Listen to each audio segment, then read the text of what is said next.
लोगों को बुलाया, उनसे वहां के हालात जाने।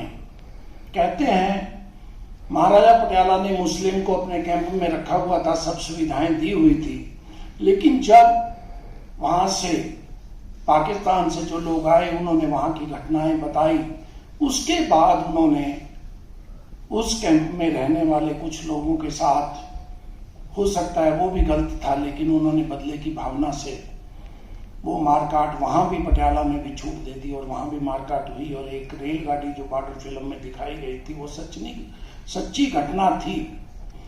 100 एकड़ का मालिक लैलपुर में जहां पानी था, जहां मैंने एक दिन, मेरे फादर टीचर रिटायर हुए थे, अब उनकी 6 महीने पहले डेथ हुई, मैंने गूगल अर्थ पे उनको चक 717 जो कमालिया ऑक्टोबर स्टेशन के बीच में होता था, 18 में वो पढ़ने जाते थे, 6ठी क्लास में थे उस समय, तो उनको मैंने दिखाया। वो बताया करते थे कि वहाँ 100 फुट की गाँव में गलियाँ थी, नालियाँ उस समय बनी हुई थी, नहरें थी। चक हमारे राजस्थान में भी हैं, तो चक बने थे मोगों के नाम से, तो वहाँ नहरें थी, नहरें आ गई थी 1910 के आसपास लैलपुर में। तो वो जो संपन्न एरिया था, जहाँ कपास होती थी, जहाँ गेहूं होती थी, उनको आके पहले जैसे पटियाला आए, पटियाला से रोहतक शिफ्ट किया, रोहतक से सरसा शिफ्ट किया, सरसा से फिर गाँव अलाट हुए। एक सच्ची घटना मैं आपको और बताता हूँ। अलीका गांव में कुछ परिवारों को जो 100 एकड़ के मालिक थे, उन्हें 100 एकड़ यहाँ अलीका गांव में दे दी गई जमीन।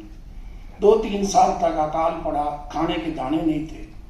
कुछ लोगों ने जो अड़ोस पड़ोस के गांव से मन 2 मन 10 मन जो भी वो था, कुछ चोरी कर लिए, दाने चोरी कर लिए। उन दिनों खुरा निकलता था, खुरा निकला, अलीका में पहुंच के भी शरणार्थियों ने उठाए हैं। वैसे वो 100 एकड़ के मालिक थे। पंडित शिव दयाल जी थानेदार थे, जो रजाना थाना लैलपुर डिस्ट्रिक्ट में था, उसके थानेदार थे, वो रोड़ी में थानेदार थे। जिनकी चोरी हुई थी, उन्होंने कहा मैं गारंटी देता हूं, मैं आपको ये पैसे जब भी अनाज हुआ मैं वापस दिला दूंगा। वो नहीं माने। तो एक सच्ची घटना ये है, उन्होंने अपने सारे इलाके, अपने देश को, अपने घर को इसलिए छोड़ के आए थे, हमें धर्म ना बदलना पड़े, अपने देश के लिए आए थे, उनको वो वितरित किया। इस प्रकार की जो घटनाएं उन लोगों के साथ, मेरे पिताजी की दादी को इसलिए मार दिया गया क्योंकि परिवार ने जो थोड़ा बहुत सोना था बुजुर्ग को दे दिया, भी इसको बचा लेंगे। मेरी धर्मपत्नी की नानी का पूरा परिवार, उनको आरोती एक गांव था, उस गांव में उनको काट दिया गया। और हिंदुओं के 13 परिवार थे, उन्होंने 10 बाई 10 का एक होल बना के, एक खड्डा बना के, उसको आग लगा के, जितनी जवान लड़कियां थी उनको उसमें धक्का मार दिया कि इज्जत से अच्छा मर जाओ तुम। ये सच्ची घटना हमारी, मेरी जो है धर्मपत्नी की नानी बताया करती थी, क्योंकि वो अपने मायके गई हुई थी। मेरी सास और नानी वो दोनों बची, उनके आदमी जो है उनको सारों को काट दिया गया वहां पाकिस्तान में। तो इस प्रकार की जितनी भी घटनाएं थी वो उस समय हुई। सबसे बुरी बात जो हुई, 70 साल नहीं, अभी भी कोई अगर मान लीजिए मेरे बारे में बात करेगा, मल्होत्रा जी के बारे में बात करेगा, तो कुछ लोग भी कहते हैं कौन है, मेरे रिफ्यूजी हैं।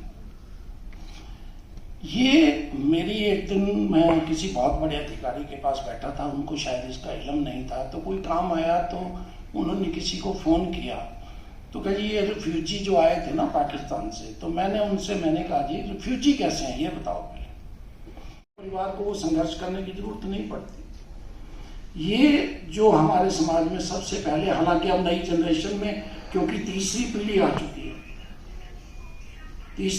चुकी है, वो शरणार्थियों वाली बात और वो चीजें नहीं रही, लेकिन अभी तक कम से कम 70 सालों 75 सालों तक जो भी वहां से परिवार आए थे, उन लोगों को यह भी सहना पड़ा, ये पाकिस्तान से यहाँ आ गए थे क्योंकि उन्होंने मेहनत करी।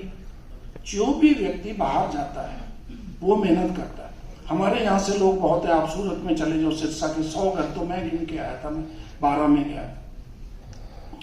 उन लोगों ने वहां मेहनत करी। इसी प्रकार जो पाकिस्तान से लूट पीट के आए थे, अपनी प्रॉपर्टी छोड़ के आए थे, अपनी चीजें छोड़ के आए थे, उन लोगों ने यहाँ आके मेहनत करी और आज बहुत बड़ी बात है, आज सब जो बड़ी पोस्ट आप देखेंगे, बड़े जो आईएएस ऑफिसर्स हैं और चीज़ों पे आए हुए हैं, बहुत लोग ऐसे परिवारों से हैं जो मेहनती परिवार के। हमारे इस देश के 3 प्रधानमंत्री, अगर उस भाषा में मैं कहूँ तो जो पाकिस्तान से आए थे वो बन चुके हैं। सरदार मनमोहन सिंह जी बन चुके हैं, इंद्र कुमार गुजराल जी बन चुके हैं, गुलजारी लाल जी नंदा, आजी मल्होत्रा जी बता रहे थे, मेरे मामा जी थे। तो वो इस प्रकार के लोग, हजारों लोग ऐसे हैं जो पढ़ लिख के आज यहाँ से पाकिस्तान से हिंदुस्तान आए और हिंदुस्तान से कोई कनाडा में सेटल है, कोई अमेरिका में सेटल है, कोई आज इंग्लैंड में सेटल है। और आप देखेंगे, आप साउथ लंदन मुझे जाने का मौका मिला, ऐसा लगता ही नहीं है कि वो अंग्रेजों का कोई देश है। अभी जैसे ऋषि सुनक की बात चल रही है प्रधानमंत्री बनने की, मैं 2005 में गया था, मेरे एक रिश्तेदार थे, तो वो मुझे कहने लगे, कहते सुरेंद्र जी 2050 में हिंदुस्तानी जो है वो लंदन का जो है ना, इंग्लैंड का प्रधानमंत्री बनेगा, लेकिन अभी 2022 में ही ऐसा लग रहा है वो बनेंगे या नहीं बनेंगे, वो अपनी मेहनत पे बने। वो भी गुजरावाला से गए, उनके फादर 1937 में ऋषि सुनक के, वो खत्री परिवार से हैं और वो नरोबी, वो क्लर्क इंग्लैंड गवर्नमेंट, क्योंकि उस समय साउथ अफ्रीका भी इंग्लैंड के पास था, वो क्लर्क भर्ती करके वहाँ ले गए उनको, वहाँ से वो शिफ्ट हुए और आज वो देखो दूसरे देश में जाके एक व्यक्ति अपनी मेहनत से, और उसकी जो धर्म पत्नी है वो आज सबसे अमीर, महारानी से भी ज्यादा उसके पास पैसे हैं।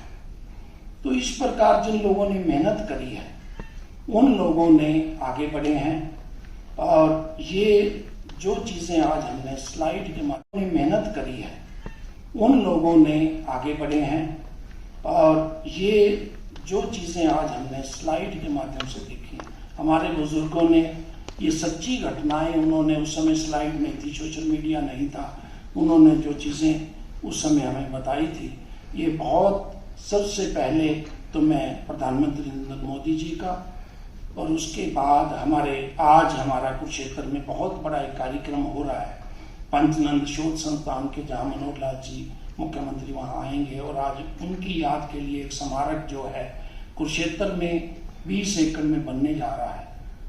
देरी से आए लेकिन दुरुस्त आए, और आप सभी लोगों का, विशेषकर विश्वविद्यालय प्रशासन का बहुत बहुत आभार जिन्होंने ये कार्यक्रम रखा। चाहे थोड़े लोग आए लेकिन 1 से 10 आदमी तक ये बात पहुंचती है।